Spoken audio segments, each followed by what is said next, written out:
എങ്ങനെയുണ്ടായി ഓരോരുത്തരുടെ എക്സാമിനെ പറ്റി നമുക്കൊരു റിവ്യൂ അല്ലേ ഒന്ന് ചോദിച്ചു നോക്കിയാലോ. ആരാണ് നമുക്ക് വേണ്ടി ആദ്യമായിട്ട് പറയാൻ പോകുന്ന ആളാരാണ്? എങ്ങനെയുണ്ടായിരുന്നു എക്സാം ഒന്ന് പറഞ്ഞേ. അടിപൊളി എക്സാം നമ്മൾ പഠിച്ച കാര്യങ്ങളൊക്കെ വന്നിട്ടുണ്ടായിരുന്നു. കാരണം ആ ക്ലാസ്സിന്റെ ഷെഡ്യൂളൊക്കെ നല്ല രീതിക്ക് തന്നെ പോണ്ട്. അപ്പൊ പഠിച്ചതൊക്കെ സെറ്റായിട്ട് വരും. ഈ നമ്മളുടെ അക്കാദമിക് ഇൻസൈറ്റിലും അതുപോലെ തന്നെ റിവിഷൻ ക്ലാസ്സിലും സാറ്റിസ്ഫൈഡ് ആണോ? അതെ അതെ. ഫോളോ അപ്പ് എങ്ങനെയുണ്ടായിരുന്നു? നമ്മുടെ സാറുമാർ, നിങ്ങളുടെ DCM സാറുമാർ നിങ്ങളെ ഫോളോ അപ്പ് എടുത്തിട്ടുണ്ടായിരുന്നല്ലോ, അതായത് ക്ലാസ്സിൽ ഇരിക്കുമ്പോഴൊക്കെ അതെങ്ങനെയുണ്ടായിരുന്നു? ശരിയാ, എന്റെ കൈ മാറുമ്പോ സാറ് വിളിച്ച് പറയാറുണ്ട്. എങ്ങനെയുണ്ടായിരുന്നു എക്സാം? എക്സാം സെറ്റായിരുന്നു, അടിപൊളിയായിരുന്നു. എന്താ ഇതിൽ ഡിസ്കസ് ഒരു ഓൾമോസ്റ്റ് നന്നായിരുന്നു. അതുകൊണ്ട് തന്നെ ഈസി ആയിട്ട് എഴുതാൻ പറ്റിയിട്ടുണ്ട്. പേപ്പർ കാണുമ്പോൾ ആലോചിക്കും, ഇത് പറഞ്ഞിട്ടുണ്ടായിരുന്നല്ലോ എന്നുള്ളതിൽ അങ്ങനെ ആലോചിക്കായിരുന്നു. ഒട്ടുമിക്ക മെസ്സേജും വന്നു തന്നെയാണ് സാറന്മാർ പറഞ്ഞ പ്രോബ്ലം വന്നു കഴിഞ്ഞപ്പോൾ തന്നെ ചാടിക്കേറി അത് എഴുതി എന്നാണ് എല്ലാവരും പറഞ്ഞത്. കാരണം തിയറി എല്ലാ സാറന്മാരും കയറി ഗസ് ചെയ്യും, പ്രോബ്ലം അങ്ങനെ ഗസ് ചെയ്യാറില്ല. പ്രോബ്ലം കൃത്യമായിട്ട് സാറന്മാർ പറഞ്ഞുകൊണ്ട് അതുപോലെ തന്നെ വന്നു എന്നുള്ളൊരു സാറ്റിസ്ഫാക്ഷൻ ഞങ്ങൾക്കും കിട്ടി, അതുപോലെ തന്നെ എക്സാം എഴുതിയവർക്കും കിട്ടി എന്ന് പറഞ്ഞു. ഓക്കെ, പിന്നെ എന്താണ് പറയാനുള്ളത്? വിന്നേഴ്സിന്റെ ക്ലാസ്സുകളെ പറ്റി എന്താ പറയാനുള്ളത്? വിന്നേഴ്സിന്റെ ക്ലാസ്സുകൾ എന്ന് വെച്ചാൽ നല്ലതാണ്, എല്ലാം കൊണ്ടും നല്ലതാണ്. ഇപ്പം സാറന്മാർ എത്ര എഫേർട്ട് എടുത്തു അതിനുള്ള ഒരു മികച്ച റിസൾട്ട് കിട്ടിയിട്ടുണ്ട്. നിങ്ങൾക്ക് വേണ്ടി വേവിലെ പ്രോബ്ലം കൃത്യമായിട്ട് എടുത്ത് അത് കൃത്യമായിട്ട് ഗസ് ചെയ്ത അതുൽ സാർ എത്തിയിട്ടുണ്ട്. ഓക്കെ, ഇതൊക്കെ നിസ്സാര പരിപാടി. സാർമാർ നേരത്തെ പറഞ്ഞല്ലേ, നമ്മള് എഫേർട്ട് ഇട്ടിട്ടുണ്ടെങ്കിൽ അത് കിട്ടിയിരിക്കും. സാർമാര് ക്വസ്റ്റ്യൻ കണ്ടപ്പോ കൊറേയൊക്കെ സാർമാര് പറഞ്ഞു, ക്വസ്റ്റ്യൻസ് എനിക്ക് സാറത് പറഞ്ഞു. പിന്നെ ആണെങ്കിൽ എഴുതാനൊക്കെ ഭയങ്കര എളുപ്പമായിരുന്നു. പാസ് ചെയ്ത് കയറിണ്ട് കൊറേ ബെനിഫിറ്റ്സ് കിട്ടി. പിന്നെ വെക്ക ആൻസർ ചെയ്യാൻ പറ്റി. പിന്നെ കൂട്ടുകാരോടൊക്കെ വിന്നേഴ്സിനെ പറ്റി പറഞ്ഞായിരുന്നോ? എന്റെ കുറച്ച് പേര് ക്ലാസ്സിൽ കയറാറുണ്ടായിരുന്നു. ക്ലാസ്സിൽ കയറാറുണ്ടായിരുന്നു. ഫിസിക്സ് ഉണ്ടായിരുന്നു. അപ്പൊ അവര് പറയുകയും ചെയ്തു. അവർക്ക് എക്സാം എങ്ങനെ ഉണ്ടായിരുന്നു? എളുപ്പമായിരുന്നു പറഞ്ഞേ. യെസ്, അത് മതി. ഓക്കെ, അപ്പൊ 3 ദിവസത്തേക്ക് വേണ്ടി മാത്രം ക്ലാസ്സിൽ കയറിയവർക്ക് വരെ നമ്മളെ ക്ലാസ്സുകൾ ഗുണം ചെയ്തു എന്ന് പറഞ്ഞാൽ വളരെയധികം സന്തോഷം. എങ്ങനെയുണ്ടായിരുന്നു എക്സാം? ഒക്കെ ഉണ്ടായിരുന്നു. എക്സാം ഒക്കെ അടിപൊളിയായിരുന്നു. നമ്മുടെ വിദ്യാർത്ഥികൾ ഞാൻ പറഞ്ഞ കാര്യങ്ങളെല്ലാം മിക്കത് വന്നിട്ടുണ്ടായിരുന്നു. അത് കമ്പ്യൂട്ടർ ആണെങ്കിലും കെമിസ്ട്രി ആണെങ്കിലും ഫിസിക്സ് ആണെങ്കിലും. മോൻ എന്തായിരുന്നു ക്വസ്റ്റ്യൻ പേപ്പർ കിട്ടിയപ്പോൾ ഫസ്റ്റ് ഒരു ഇംപ്രഷൻ ഉണ്ടായിരുന്നു? അത് ഒന്നാമത്തെ വീട്ടിൽ നിന്ന് അടിച്ചിട്ട് അറിയാം എങ്ങനെ ക്വസ്റ്റ്യൻ പേപ്പർ ഒന്നും നമുക്കറിയില്ല. കാരണം എന്താ വെച്ചാൽ സാർമാരെ പ്രൊഡിക്ട് ചെയ്ത് വരുമോ ഒന്നും അറിയില്ല. അപ്പം ഈ ക്വസ്റ്റ്യൻ പേപ്പർ കയ്യിൽ കിട്ടുന്ന ഒരു ടെൻഷനായിരുന്നു, ചങ്കിടിപ്പായിരുന്നു ഫുള്ളും. എന്നിട്ട് ഫസ്റ്റ് പേജ് ഒന്ന് മറിച്ച് തന്നെ 1 വേർഡ് കണ്ടപ്പോൾ തന്നെ പകുതി ആശ്വാസമായി. കാരണം എന്താ വെച്ചാൽ മിക്കതും ബിസിനസ്സിൽ പറഞ്ഞ കാര്യങ്ങൾ തന്നെയാണ്. പിന്നെ ക്വസ്റ്റ്യൻസ് നോക്കി പോകുന്നതോറും ഭയങ്കര എളുപ്പമായിരുന്നു, പെട്ടെന്ന് എഴുതാൻ പറ്റി, എല്ലാം എളുപ്പമായിരുന്നു. വിന്നേഴ്സ് എന്ന് പറഞ്ഞു കഴിഞ്ഞാൽ അടിപൊളിയാണ്. ഞാൻ ശരിക്കും പറഞ്ഞാൽ ഞാൻ 8th സ്റ്റാൻഡേർഡ് തൊട്ടാണ് വിന്നേഴ്സിൽ ചേർന്നത്. പക്ഷേ അതിലെനിക്ക് അമ്മയാണ് ചേർത്തത്. എനിക്ക് വലിയ ഇൻട്രസ്റ്റ് ഒന്നും ഉണ്ടായില്ല ചേരാനായിട്ട്. പിന്നെ ചേർന്ന് കഴിഞ്ഞ് ക്ലാസ്സൊക്കെ ആദ്യം കേട്ട് തുടങ്ങിയപ്പോൾ ബേസ് ക്ലാസ് തന്നെ കേട്ട് തുടങ്ങിയപ്പോൾ എനിക്ക് ഇൻട്രസ്റ്റ് ആയി.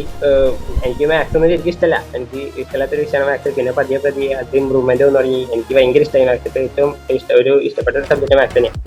അപ്പോൾ നല്ല അടിപൊളിയായിട്ട് ക്ലാസ്സാണ്. പിന്നെ റിവിഷൻസ്, ഡെയിലി എക്സാമിനെ കുറിച്ച് പറയുകയാണെങ്കിലും പഠിപ്പിക്കാൻ മാത്രമല്ല പഠിക്കുന്ന ഉറപ്പ് വരുത്തുകയും ചെയ്യും.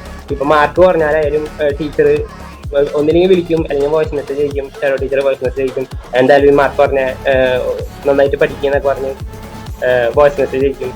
ഇപ്പോൾ റിവിഷന്റെ കാര്യമാണെങ്കിലും ഒരു ടോപ്പിക്ക് മറന്നു പോയാലും അത് വീണ്ടും ഓർമ്മപ്പെടുത്തി തരും. അപ്പോൾ പഠിക്കാൻ കൂടുതലും എളുപ്പമായിരിക്കും. ടോപ്പിക്കൊക്കെ നന്നായിട്ട് മനസ്സിലാക്കി തരും. പിന്നെ എന്തായിരുന്നു എക്സാമിന്റെ ഒരു അഭിപ്രായം പറഞ്ഞു? എങ്ങനെയുണ്ടായിരുന്നു എക്സാം? ബാക്കി ബയോളജി, കെമിസ്ട്രി അതൊക്കെ സംബന്ധിച്ച് നോക്കുമ്പോൾ എനിക്ക് ഫിസിക്സ് എക്സാം പിന്നെ സിമ്പിൾ ആയിരുന്നു. ഞാൻ ക്ലാസ് കൂടി പിന്നെ രാവിലെ എൻ്റെ സിമ്പിൾ ആയിട്ടുള്ള നോട്ട്സ് ഞാൻ ഒന്നും കൂടെ എല്ലാ പാഠത്തിനും റിവൈസ് ചെയ്ത് നോക്കി. അപ്പോൾ എനിക്ക് ഏകദേശം കോൺഫിഡൻ്റ് ആയിരുന്നു. എക്സാമിന് ചെല്ലുമ്പം ഏകദേശം അറിയാം എന്നൊരു വിശ്വാസം ഉണ്ടായിരുന്നു. പിന്നെ ക്വസ്റ്റ്യൻ പേപ്പർ കിട്ടിയപ്പോഴാണെങ്കിലും സാർമാർ പറഞ്ഞ ക്വസ്റ്റ്യൻസ് തന്നെ കണ്ടപ്പോൾ പിന്നെയും കുറേ സന്തോഷമായി. എല്ലാം അറിയാവുന്നതാണ് തോന്നി വിചാരിച്ചാൽ അത്യാവശ്യം നല്ലപോലെ എല്ലാത്തിനും ആൻസർ ചെയ്യാൻ പറ്റി. പരീക്ഷയുടെ ടൈമിൽ എനിക്കും ടെൻഷനുണ്ട്, പാരൻസിനും ടെൻഷനുണ്ട്. അതുപോലെ ടെൻഷൻ ഉണ്ടായിരുന്ന എൻ്റെ ഷാഡോ ടീച്ചറിനായിരുന്നു. മീൻസ് ഓരോ എക്സാം കഴിയുമ്പോഴും ഞാൻ ഷാഡോ ടീച്ചർക്ക് മെസ്സേജ് അയക്കുന്നുണ്ടായിരുന്നു, ടഫായിരുന്നു, എളുപ്പമായിരുന്നു, കുറച്ച് പ്രശ്നം ഉണ്ടായിരുന്നു എന്നൊക്കെ പറഞ്ഞിട്ട്. അപ്പം ഓരോ എക്സാം കഴിയുമ്പോൾ ഫിസിക്സിന്റെ എക്സാം കഴിഞ്ഞപ്പോൾ ഞാൻ എളുപ്പമൊന്നും പറഞ്ഞ് ടീച്ചർക്ക് അയച്ചായിരുന്നു. അപ്പൊ ടീച്ചർ കുറെ പിന്നെ സന്തോഷമായി. ഭയങ്കര എഫക്റ്റീവ് ക്ലാസ് ആയിരുന്നു. ഞാൻ കുറച്ച് പഠിക്കാൻ വേണ്ടിയുള്ള കൂട്ടത്തില്ല, പക്ഷെ വിനേഴ്സ് വന്നതോടുകൂടി ഭയങ്കര പഠിക്കുന്നതിനോട് കുറച്ച് ഇഷ്ടായി. മാത്സിലൊക്കെ ഭയങ്കര വീക്കായിരുന്നു ഞാൻ, മാത്സ്, കെമിസ്ട്രി, ഫിസിക്സ് ഇതിലൊക്കെ. പക്ഷെ ഈ വിനേഴ്സ് ചേർന്നതിന്റെ ഈ ക്ലാസ്സും ഡിവിഷൻ ക്ലാസ്സും ഒക്കെ അറ്റൻഡ് ചെയ്തപ്പോ ഇപ്പൊ എനിക്ക് നല്ല മാർക്കൊക്കെ കിട്ടി തുടങ്ങി. എക്സാം അടിപൊളിയായിരുന്നു, നല്ല ഈസി എക്സാം ആയിരുന്നു.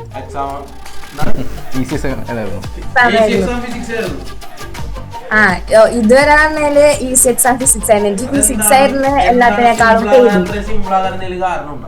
സാറുമാര് ഇങ്ങനെ ഓരോ എക്സാമ്പിൾ വെച്ച് പറയുമ്പോഴാണ് ഞാൻ കൂടുതൽ ഓർത്തിരിക്കും. ഇപ്പൊ എക്സാമിന് ന്യൂട്ടൺസ് ലോ ഓഫ് കൂളിംഗ് ഒക്കെ വന്നപ്പോ നിവിൻ സാറ് മറ്റേ എക്സാമ്പിളൊക്കെ പറഞ്ഞപ്പോ നന്നായിട്ട് എഴുതാൻ പറ്റി. പിന്നെ സ്വിമ്മറിന്റെ ക്വസ്റ്റ്യൻ അതൊക്കെ അതുപോലെ തന്നെ വന്നപ്പോ ഒന്നും കൂടി നമുക്ക് സന്തോഷമായി, പേടിയൊക്കെ പോയി, നല്ല കൂളായിട്ട് എഴുതാൻ പറ്റി. എന്തായാലും നിങ്ങൾ അതിനനുസരിച്ചിട്ടുള്ള എല്ലാ എഫക്റ്റും എടുക്കുന്നുണ്ടല്ലോ, അപ്പൊ അതിനുള്ളൊരു ഫീഡ്ബാക്ക് എന്തായാലും കിട്ടുന്നുണ്ട്. അവൾക്കായി കഴിഞ്ഞാൽ സാറുമാർക്കായി കഴിഞ്ഞാൽ അവർക്ക് എക്സാം വരുന്ന സമയത്ത് ഭയങ്കര പേടിയാണ്, ഭയങ്കര ടെൻഷനാണ്. ഞാൻ ശ്രദ്ധിക്കാറുണ്ട്. പക്ഷെ എനിക്ക് അത്ര ടെൻഷനൊന്നുമില്ല. സ്കൂളില് ടെസ്റ്റ് പേപ്പർ ആയാലും എക്സാം ആയാലും ഇവിടെ ഡെയിലി എക്സാംസ് ഉള്ളതുകൊണ്ട് തന്നെ എനിക്ക് വെറുതെ വായിച്ചു നോക്കി പോയാൽ മതി. അല്ലെങ്കിൽ പിന്നെ ചില സമയത്ത് എല്ലാ സബ്ജക്റ്റും കൂടിയും ഉള്ള കാരണം വായിക്കാൻ സമയം കിട്ടിയില്ലെങ്കിലും കുഴപ്പമില്ല. കാരണം ലൈവ് ക്ലാസ് അറ്റൻഡ് ചെയ്ത് അങ്ങനെ വെക്കുമ്പോൾ നമ്മുടെ തലയിൽ അത് ഉണ്ടാവും. നമുക്ക് ജസ്റ്റ് ഭയങ്കര കൂളായിട്ട് എക്സാം അറ്റൻഡ് ചെയ്യാം. എനിക്ക് സിമ്പിളായിരുന്നു എക്സാം. എനിക്ക് പേപ്പർ കണ്ടപ്പോൾ സന്തോഷം തോന്നി ശരിക്കും പറഞ്ഞാൽ. ഫസ്റ്റ് ടൈം പേപ്പർ കിട്ടണവരെ ഭയങ്കര പേടിയായിരുന്നു. പ്ലസ് ടുവിന് ടഫായിരുന്നല്ലോ, അപ്പോൾ എനിക്ക് പേടി ഉണ്ടായിരുന്നു. പിന്നെ ഫസ്റ്റൊക്കെ വായിച്ചപ്പോൾ ഒരുമാതിരി ആയിരുന്നു. പിന്നെ എനിക്ക് ഓവർ ക്വസ്റ്റ്യൻസ് വരെ ചെയ്യാൻ പറ്റി. അതെനിക്ക് നല്ല സന്തോഷമുണ്ട്. ഞാൻ പിന്നെ പ്രോബ്ലംസ് ഒന്നും ഞാൻ അങ്ങനെ ചെയ്യാറുണ്ടായിരുന്നില്ല ക്രിസ്മസ് എക്സാം വരെ. പക്ഷെ എനിക്ക് ഈ പ്രാവശ്യത്തെ എല്ലാ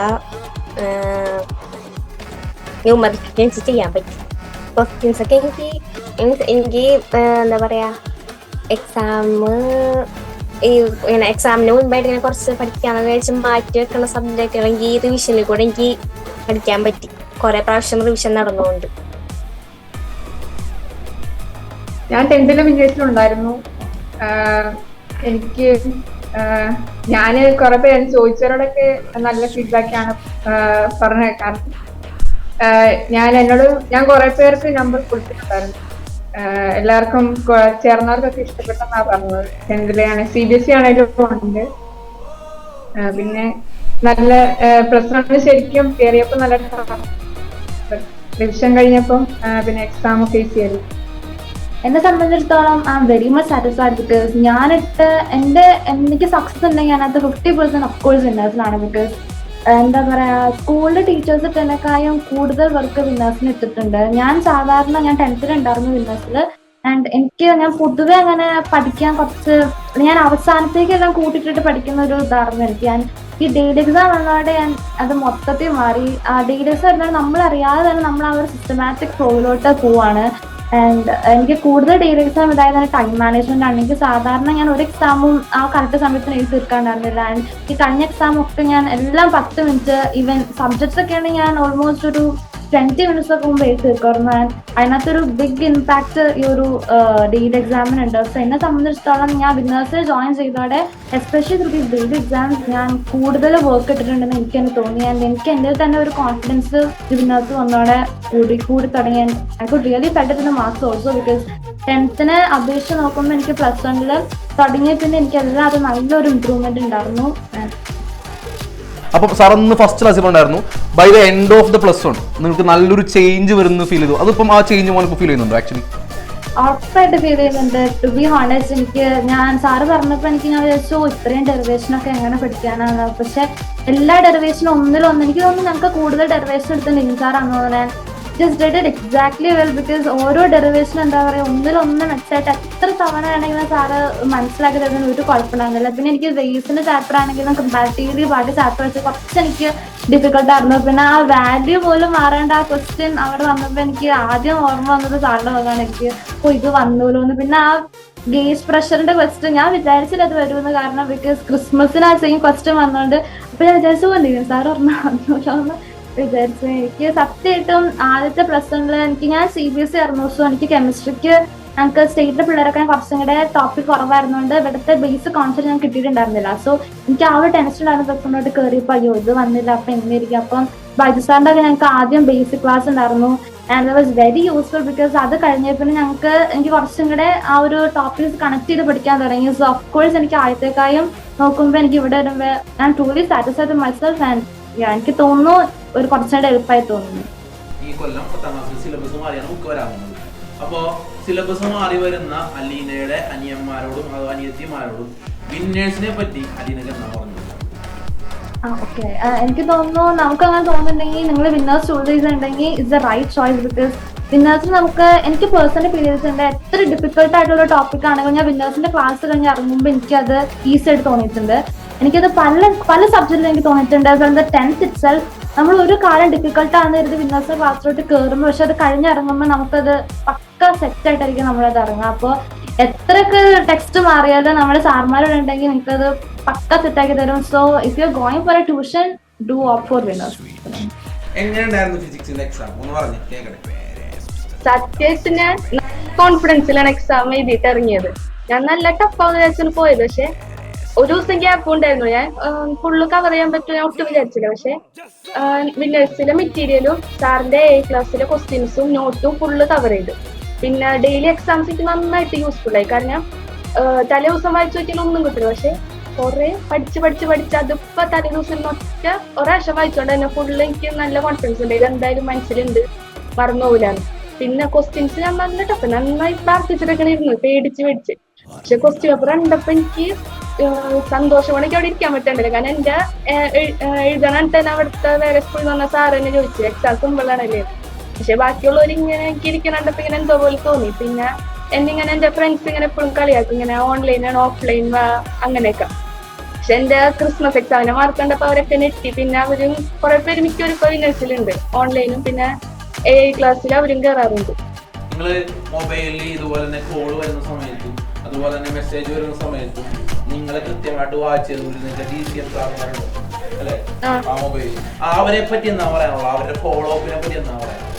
ക്ലാസ്സുകളിൽ അവരുടെ ഫോളോ അപ്പ് എന്നോട് എന്റെ ഫ്രണ്ട്സ് ഒക്കെ ഇങ്ങനെ പറയും ഓൺലൈൻ ആകുമ്പോൾ കുഴപ്പം. പക്ഷെ ഞാൻ പറയും ഒട്ടും കുഴപ്പമില്ല. കാരണം നമ്മ ഒരു മിനിറ്റ് ഒരു സെക്കൻഡ് തന്നെ മാറിയാൽ തന്നെ നമ്മൾ ചെക്ക് ചെയ്യാൻ തന്നെ സാറുമാരുണ്ട്. ഒട്ടും ഉറപ്പാൻ പറ്റൂല. എനിക്കാണ് എപ്പോഴും ഉറക്കം വരും. പക്ഷെ ഞാൻ ഇവിടെ വന്നേ പിന്നെ നന്നായി ഉറക്കമൊക്കെ കൺട്രോൾ ചെയ്ത് നന്നായി കോൺസെൻട്രേറ്റ് ചെയ്തിരിക്കുന്നു. ചെറിയൊരു കാര്യം പറഞ്ഞോട്ടെ, വേറെ ഒന്നുമില്ല. ഇവിടെ പഠിപ്പിക്കുന്ന സാറന്മാർ ടീച്ചർ ഓൾറെഡി ക്ലാസ്സിൽ കയറുന്ന സമയത്ത് പറയുന്ന ഒരു കാര്യമാണ്, ഇവിടെ ഏത് സാറ് ജോയിൻ ചെയ്ത് ഓൺലൈനിലായിക്കോട്ടെ ഓഫ്ലൈനിലായിക്കോട്ടെ പഠിപ്പിക്കാൻ കയറുമ്പോൾ ടീച്ചർ പറയുന്ന കാര്യമാണ് സാറുമാരൊക്കെ കൃത്യമായിട്ട് കിടക്കുന്നത്. Teaching from the heart. മക്കൾക്ക് വേണ്ടി എന്തെങ്കിലും വർക്ക് ഇടുന്നുണ്ടെങ്കിൽ അത് പ്രത്യേകിച്ച് ചെയ്തോണം, അല്ലെങ്കിൽ ആ പണിക്ക് നിൽക്കരുത് എന്ന് ടീച്ചർ കൃത്യമായിട്ട് പറയും. ഓക്കെ, അതുകൊണ്ട് തന്നെ ഈ ഒരു വർഷക്കാലം സാറന്മാർ കൃത്യമായിട്ട് ഏത് സാറായിക്കോട്ടെ, ഫിസിക്സ് സാറുമാരായിക്കോട്ടെ, കെമിസ്ട്രി ആയിക്കോട്ടെ, മാത്സ് ആയിക്കോട്ടെ, നിങ്ങളുടെ സബ്ജക്റ്റ് വിഷയങ്ങൾ ഏതും ആയിക്കോട്ടെ, ആ സാറുമാരെല്ലാം മക്കൾക്ക് വേണ്ടി കൃത്യമായിട്ട് വർക്കിട്ടുണ്ട്. അങ്ങനെ വർക്കിട്ടതിന്റെ ഫലമാണ് ഓരോരുത്തർക്കും കൃത്യമായിട്ട് ഒന്ന് പറയാൻ പറ്റുന്നത് സാറേ എക്സാം സിമ്പിൾ ആയിരുന്നു. ഇനി ഇത് ഇന്നോ ഇന്നലെയോ തുടങ്ങിയ കാര്യമില്ല. 23 വർഷത്തോളമായി നമ്മൾ വിന്നേഴ്സ് ഇതുപോലെ തന്നെ റെഗുലർ ക്ലാസ്സുകളും അതുപോലെ തന്നെ ഡെയിലി എക്സാമുകളും 3 ടൈം റിവിഷനും അക്കാദമിക് ഇൻസൈറ്റിന് പകരം നമ്മൾ പണ്ട് യൂട്യൂബിൽ ലൈവ് ചെയ്യുമായിരുന്നു. അതുപോലെ തന്നെ എക്സാമിന് തൊട്ട് മുമ്പ് ഇതുപോലെ തന്നെ എന്താണ് പറയുക ഷുവർ ഷോട്ട് ക്വസ്റ്റ്യൻസ് കൊടുക്കുന്ന പരിപാടികളും നമ്മൾ 10-23 വർഷമായിട്ട് ചെയ്തുകൊണ്ടിരിക്കുന്നതാണ്. അതിനിയും തുടരും. അതിലൊന്നും ഒരിക്കലും ഒരു മാറ്റവും വിന്നേഴ്സിൽ വരാൻ പോകുന്നില്ല. അപ്പോൾ മക്കളെല്ലാവരും എന്ത് ചെയ്യുക, ഇനിയും ഒരു വർഷം 12ാം ക്ലാസ്സിൽ നമുക്ക് പഠിക്കാനുണ്ട്. അതുപോലെ തന്നെ എന്തായാലും അതുൽ സാറും നിവിൻ സാറും അതുപോലെ തന്നെ നിങ്ങളെ വാച്ച് ചെയ്യുന്ന സാറുമാരും ബാക്കിയുള്ള എല്ലാ സാറുമാരും ഇവിടെ തന്നെ ഇതുപോലെ തന്നെ നിന്ന് വർക്കിടും, ഒരു സംശയവും വേണ്ട.